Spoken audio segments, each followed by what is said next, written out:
Κεφάλαιο απομόνωση.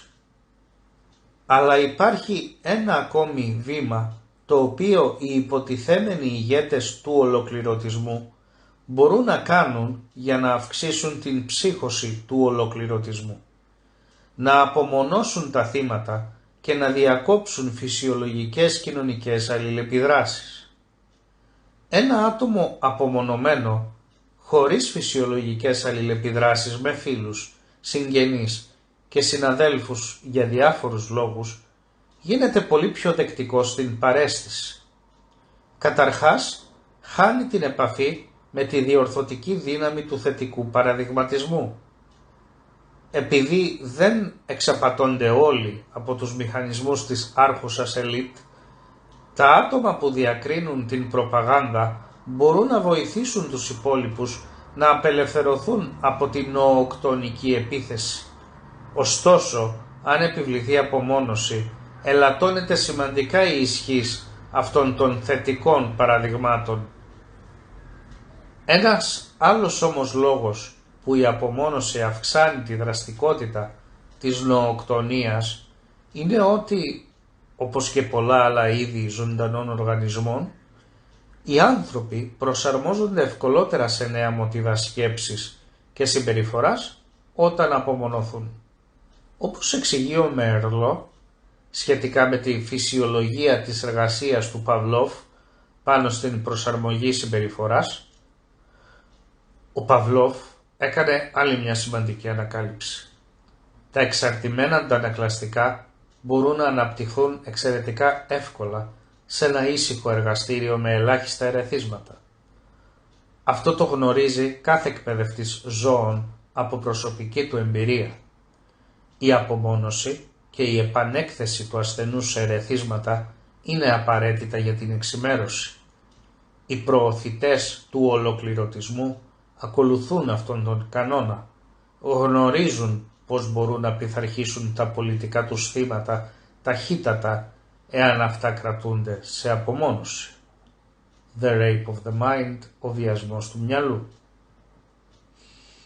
Μόνος, σε σύγχυση και σφυροκοπημένος από κύματα τρόμου, ένας πληθυσμός που υφίσταται επίθεση νοοκτονίας υποβαθμίζεται σε κατάσταση απελπισίας και ευπάθειας. Η ατελείωτη ροή της προπαγάνδας μετατρέπει μυαλά, πρότινος λογικά, σε παιδότοπους παράλογων σκέψεων. Και ενώ το χάος στροβιλίζεται γύρω τους και μέσα τους, οι μάζες εκλιπαρούν για την επιστροφή σε έναν κόσμο τάξης. Οι επίδοξοι ολοκληρωτιστές μπορούν τώρα να κάνουν το αποφασιστικό βήμα. Μπορούν να προσφέρουν διέξοδο και επιστροφή στην τάξη, σε έναν κόσμο που δείχνει να κινείται ταχύτατα προς την αντίθετη κατεύθυνση. Αλλά αυτό έχει το τίμημά του. Η μάζα πρέπει να παραδώσει την ελευθερία της και να εκχωρήσει στην άρχουσα ελίτ τον έλεγχο κάθε πτυχής της ζωής. Πρέπει να παραιτηθούν από την ιδιότητά τους να είναι αυτοδύναμα άτομα, τα οποία είναι υπεύθυνα για τις ζωές τους και να γίνουν υποτακτικά και υπάκουα υποκείμενα.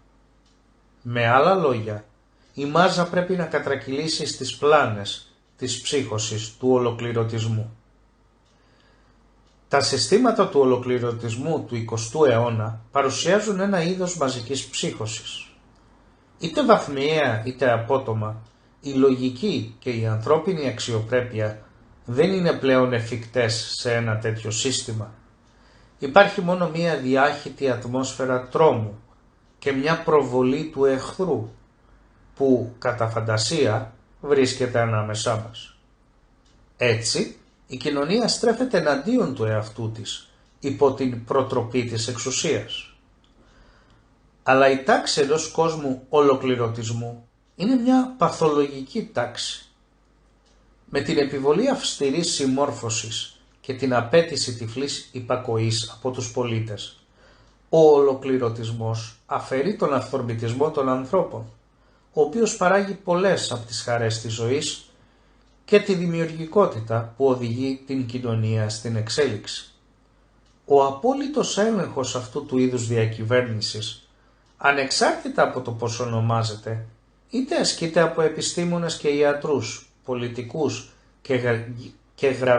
και γραφειοκράτες, είτε από δικτάκτορα, γεννάει σε μαζική κλίμακα τελμάτωση, καταστροφή και θάνατο. Ίσως λοιπόν το πιο σημαντικό ερώτημα που αντιμετωπίζει ο κόσμος είναι το πώς μπορεί να αποτραπεί ο ολοκληρωτισμός. Και αν μια κοινωνία έχει εισέλθει στα πρώτα στάδια της μαζικής αυτής ψύχωσης, μπορούν τα αποτελέσματα να αναστραφούν. Κεφάλαιο θεραπεία. Ενώ δεν μπορεί κανείς να είναι σίγουρος για την πρόγνωση του συλλογικού παραλογισμού, υπάρχουν κάποια βήματα που μπορούν να γίνουν ώστε να υλοποιηθεί η θεραπεία. Αυτό το έργο, ωστόσο, προϋποθέτει πολλές διαφορετικές προσεγγίσεις από πολλούς διαφορετικούς ανθρώπους. Γιατί όσο πολύπλευρη είναι η επίθεση της νοοκτονίας, άλλο τόσο θα πρέπει να είναι και η αντεπίθεση. Σύμφωνα με τον Καρλ Ιούγκ, για εμάς που επιθυμούμε την επιστροφή της λογικής σε έναν κόσμο τρέλας, το πρώτο βήμα είναι να βάλουμε τάξη στο ίδιο το μυαλό μας και να ζούμε με έναν τρόπο που να προσφέρει έμπνευση στους άλλους.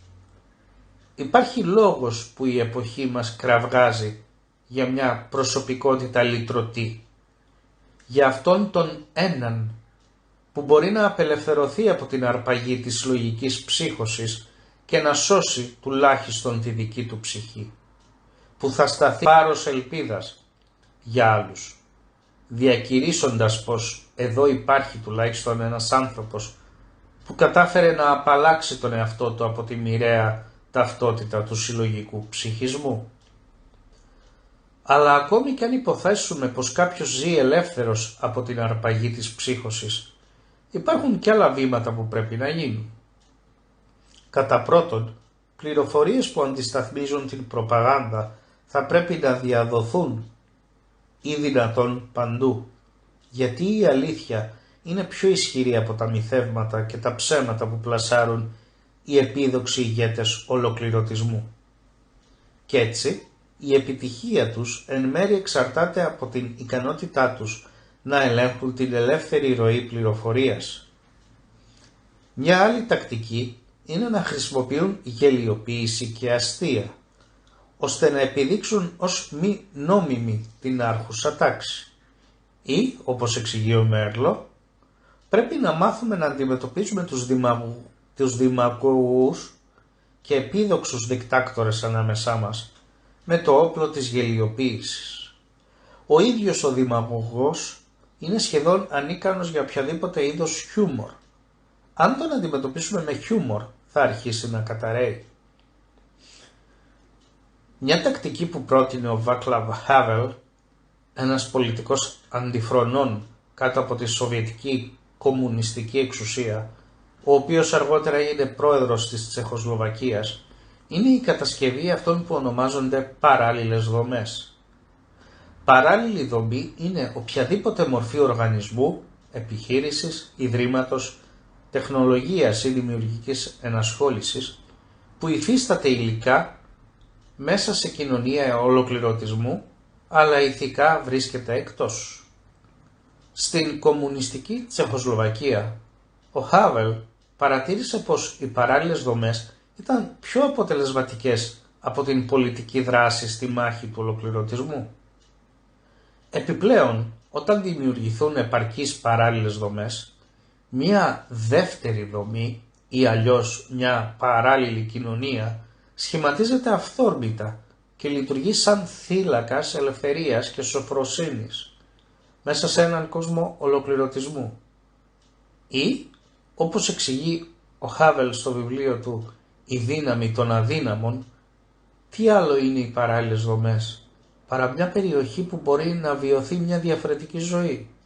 Μια ζωή σε αρμονία με τον ίδιο το σκοπό της και που με τη σειρά της δομείται αρμονικά με τους σκοπούς αυτούς. Τι άλλο να είναι αυτές οι αρχικές προσπάθειες κοινωνικής αυτοοργάνωσης παρά οι προσπάθειες ενός μέρους της κοινωνίας να απελευθερωθεί από τις αυτοσυντηρούμενες πτυχές του ολοκληρωτισμού και έτσι να απαλλαγεί ριζικά από την εμπλοκή της στο σύστημα του ολοκληρωτισμού. Václav Havel. Όμως, πάνω απ' όλα, αυτό που απαιτείται για να αποτραπεί μια πλήρης κατάπτωση στην τρέλα του ολοκληρωτισμού είναι η δράση από τον πλήστο δυνατό κόσμο.